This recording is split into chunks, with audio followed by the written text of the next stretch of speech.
Hey everyone, I'm Catherine Biroy, your personal growth and business coach, and I have just one mission to help you do what you love and make your dream business flourish. Therefore, I'm bringing experts to discuss certain topics with them, and I'm very honored to have Scott Aaron today with me. Scott is an internationally acclaimed and award-winning online marketer, best-selling author, top podcaster, and speaker.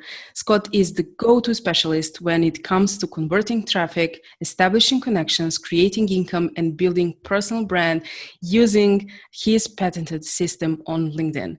Welcome, Scott. We're going to talk about my favorite subject. Well, Catherine, it's an honor and a pleasure to be on the show today, and still grateful to have you on my podcast as well. So just really good to reconnect and be here with you today. Absolutely. I love that. So tell me, why LinkedIn over Facebook and Instagram? Well, it's a long-winded answer, but I can shorten it for you. So for me, when I started to take a look at my business and I started to focus on the avatar, and for people that don't know what an avatar is, it's the person, the industry, the professional title of the person that's most likely going to do business with you, whether it's a collaboration, whether they're purchasing a good, a product, or a service from you. What is that person? Who is that person? And what do they do?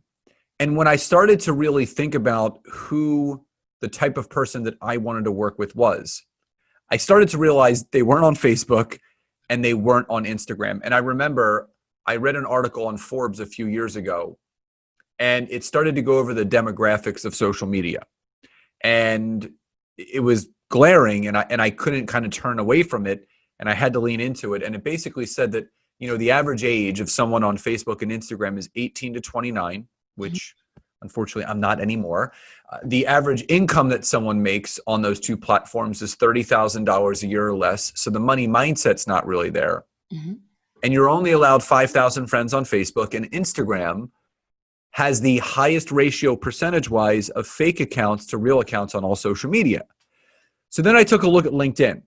Average age, 30 to 55, which are more professional, so they're more seasoned. Number two, the average income is $100,000 a year or more. And number three, you're allowed 30,000 organic connections in your network. So when I looked at these statistics, at the same time, I was reading a book called Go for No, which talks about how yes is the destination, but no is how you get there. And it talked about the amount of conversations that you needed to have. And I said, instead of me hanging out on a platform like Facebook that's a barbecue, it's where people are just hanging out and commiserating, or Instagram, where it's the reality TV show of social media, I need to hang out on a global networking platform where people are looking to talk, they're looking to collaborate, they're looking to create, they're looking to do business and pass business back and forth. And I can positively and with 100% certainty say that you can combine Facebook and Instagram on the organic platform. You will never, ever generate the amount of quality and real leads that Facebook or that LinkedIn can do by itself. And with that statistic right there, that was my number one reason for choosing LinkedIn over all the other platforms. There is not one word you said that I don't agree with. Not even a breathing hesitation you did that I don't agree with. That's absolutely true. And I would like to invite people and to support them to come on LinkedIn more. And, people on Facebook usually ask me, but you're talking about LinkedIn on Facebook. Yes, maybe someone will actually see that and really come where the right place is. So what is the biggest mistake people actually do on LinkedIn? Well, I think there's a few different mistakes. The two biggest I see, when people are sending connections, they add a note, and they're trying to sell and pitch in the note. So I have, example, I had a guy that was in financial services, send me a connection, and he said, "Hey, Scott, my firm does this, that, or the other." I don't care what your firm does. I didn't ask what your firm does. So there was a study done by a third party that wanted to see if sending a note with the connection compared to just sending a blind connection, had any more or less advantage. And they sent thousands of connections with notes, and they sent thousands of connections without. And the acceptance rate was just about the same, but here's why. When they added the note, they added just a general note. You know, Catherine just wanted to send you a connection. Hope we can speak soon. Not trying to sell and pitch. So that's like the first big problem. If you're going to send someone a connection request, don't add a note. And if you're going to add a note, make sure you don't sell or pitch in it. The biggest mistake is messaging. This is where the wheels completely fall off. I can't tell you, Catherine, how many 18-paragraph long drunkalogs I've gotten from people on LinkedIn that are trying to sell me and pitch me and click this link, schedule a call, watch this video. Here, I didn't ask for any of that. And that is the quickest way for me to remove your connection if you do that. But also, accompanying that, people are using a lot of automated software. You know, you came on my podcast and you said that you personally respond to everyone's message, as do I. I can tell right off the bat if someone's using software, because when you accept their connection, boom, what happens? You get this nicely crafted message that, how did it get sent that quickly? So I'm going to kind of go into something that I teach in one of my courses, and I call this the magic formula. So for anyone that's listening to this or watching this, and you're on LinkedIn and you're not getting the kind of response that you want, I've created something called a magic formula. It's a 3-step process to really organically and genuinely messaging someone to start talking to them offline, not online. There are so many people that get into these text battles in Messenger. You want to take it from online to offline as quickly as possible. The magic happens either on a Zoom or a phone call or a WhatsApp call or whatever you're using. That's where the magic happens. The first thing you do is you want to just state the person's name. You don't have to say, "Dear Catherine," blah, blah. Like, you can make it informal. You know, "Hey, Catherine, great to be connected to you." The second part, I call it lowering the drawbridge. And if anyone is familiar with a drawbridge, when a drawbridge is up, it allows the boats to pass through. When the drawbridge comes down, it allows traffic to then flow back and forth. So what I mean by lowering the drawbridge is you need to put something in the body of the message that is going to lower that drawbridge for that person to come across where there's relatability. So I would say, you know, "Hey, Catherine, great to be connected to you. I noticed that you're also a lover of LinkedIn, as am I. Would love to hear how you're experiencing is with it. Share more about how things have been going with mine to see how we can support each other here on the platform." So I've done 2 things. Number 1, I've lowered the drawbridge.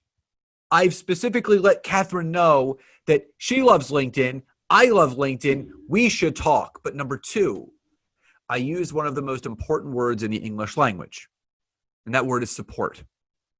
When people, it's been scientifically proven, when people just hear or read the word support, it triggers your brain to produce a chemical called oxytocin. It's your feel-good brain chemical, just like endorphins, dopamine, cortisol, any of those chemicals that your body produces when it's heightened. So someone is feeling good when you're reading their message. The third and final part is called a CTA, a call to action. You have to ASK to GET. You have to ask in order to get. So questions lead to answers, statements lead to nowhere. So if you don't ask the person if they're open to speaking, they're never going to let you know. So I would simply finish with, "Do you have any time this week or next week for a call or a Zoom?" So you state the person's name, you lower the drawbridge without pitching or selling, and you see when they're available for a call. It's that simple. I absolutely love this. I actually had a call and the lady asked me, "How in the name of God are you doing that? Like, businesses are crashing and it looks like you are growing." And my answer was, "I'm supported." It's not just that I'm offering support to everyone who is in the same field and open for it, but in that space, people are offering support to me. And that is the main point where we all grow. You can go there by your own very fast, but if you go supported and you support people around, I like to say you're building an empire. So that's a huge difference. I like this formula. I actually or I don't add, lately I'm not adding people on my LinkedIn at all. I'll be honest. I was adding them with just a simple note, nothing. But when I receive like, 5 paragraphs I just don't read it. I don't read it. Why? Maybe we really can have a connection. Maybe we really can do something together, but you ruined that by sending me the 5 paragraphs of something that I will definitely not read. Think about this. And I always say this to people. Before you send that message, would you respond to that if that was sent to you? Turn the mirror around. Look at that 5-paragraph drunkalogue. If someone sent you that message and you opened it up, number one, would you even read it? Number two, how would you feel if someone sent you that message? And if it doesn't pass the smell test, my wife and I always talk about this. If it doesn't pass the smell test, if it kind of stinks, don't send that message. Yes, I couldn't agree more. I saw there are a lot of so-called marketing agencies who are offering direct messaging. I just don't do that. Don't do that. You will ruin very powerful connections that way. Does LinkedIn have a tipping point? And what can we do right now about that? So you and I touched on this on our podcast episode on mine. And, whether people realize this or not, LinkedIn is going through a Facebook 2012 moment. So if anybody was on Facebook back then, that's when Facebook really started to explode. Engagement was insane. Everyone saw your stuff. And right now, only about 2 to 3% of your network actually sees your content on Facebook. Whereas LinkedIn, some profiles are getting 100% viewership. So the tipping point is this. The longer that you wait to get on the platform, the less likely you are going to be to succeed on it. Now, I don't care what platform we're talking about, Facebook, Instagram, LinkedIn, TikTok, YouTube. Every platform has a tipping point. Every social media platform has a peak of where it's just insane and there's a lot of business being made. Just like with Facebook, and when the business pages came about and there were people that were crushing it doing Facebook ads. I mean, they were making millions a month. Not so much anymore. The same thing could be said for LinkedIn. People like myself, people like Catherine, other people on LinkedIn are absolutely crushing it for free. We're not paying for LinkedIn ads, which, if you guys didn't know this, LinkedIn ads right now have the lowest or the highest CPC rate, which is your cost per click. So don't waste your time doing it. Stick with the general platform. But the tipping point, it's going to tip not in your favor the longer that you wait to get on the platform. So knowing, and the way that trends work in social media, that there is a peak and there is a tipping point, why wait when you're on the backside of that tipping point when you can be on the rise to the tipping point right now on LinkedIn? Exactly. We mentioned that when we were doing your podcast, that I guess that things will change. So as soon as we start, the better results we will get. And then never mind if they change. I mean, you have your positioning and that's it. Now we will have a little fun. We will have a second part of the interview. I will ask you very quick questions and you have 10 seconds to answer to me. My audience love this part the most, my guests not so much. But you will hear the ring bell when the time is up. You ready? Okay. Yeah. First one. What's your favorite book? Oh, God. The Science of Getting Rich by Wallace D. Wattles. Awesome. Tell me why. This is not a quick question. I'm just interested why. It was the first money mindset book ever written in 1910. It is the only money. I'm saying this with love and honor to anyone that's ever written a money mindset book. This is the only money mindset book you ever have to read, because every money mindset book is based on the teachings and principles in that book, which at the end of the day is, instead of living in a world of competition and comparison, the science of getting rich is living in a world of collaboration, creation, and connection. Wonderful. And I hope we're going to do that way. I mean, the civilization and all of that. Yes. The second one, hamburger of pizza for your cheat day. Oh, hamburger. Without a doubt, hamburger every single day. It's the best of both worlds. You can get cheese on it, protein, carbs. Yeah, all day long. If I'm going to go for a cheat meal, hamburger, hands down. If my husband hear that, you would be his best friend. Okay, and the number three, what makes you the most happy? Spending time with, I get the chills every time I say it, spending time with my son and my wife. Yeah, the same. We share that the same. Yep. Thank you so much for being my guest. Please tell us where people can find you and what we can expect from your magic until the end of the year. Oh, thank you, Catherine. So on LinkedIn, I'm very omnipresent. On all of social media, you can find me on LinkedIn and Facebook under Scott Aaron.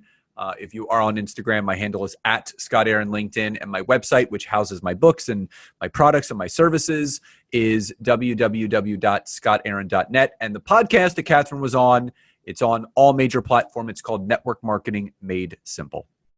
Beautiful. Thank you so much once again. And I'll see you soon. Ciao. Thank you.